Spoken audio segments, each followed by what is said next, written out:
তো বন্ধুরা, আমেরিকার আইন শৃঙ্খলা যে কতটাই কঠিন এবং সকলের জন্য যে সমান তার একটা প্রমাণ দেখুন। দাওয়ানি জনসন, যে দ্য রক নামে সারা পৃথিবীতে খ্যাত একজন হলিউডের নাম্বার ওয়ান সুপারস্টার, তাকে কিনা ট্রাফিক পুলিশেরা দাঁড় করালো এবং রং ড্রাইভিং করার জন্য তাকে চালানও কাটলো।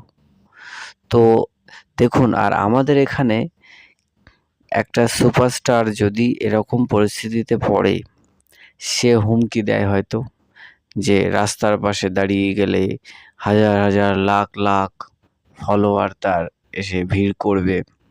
সেই ভয়ে ট্রাফিক পুলিশেরা তাকে ছেড়েও দেয়। আর এখানে দেখুন, দ্য রক, যার একটা ইশারায় হয়তো ওখানে কয়েক কোটি ভিড় জমা হয়ে যাবে, কিন্তু সে রুলটাকে ফলো করলো এবং তার ভুলটাকে স্বীকারও করে নিয়ে সে চালানটা কাটলো। নিয়মটা যে সকলের জন্য সমান এবং তোমাকে সেটা মানতেও হবে, এই যে মানসিকতা, আমাদের যে মেনে নেওয়ার যে মানসিকতা, এইটা সকলের থাকে না। এটাই হলো বিদেশিদের আর আমাদের মধ্যে পার্থক্য।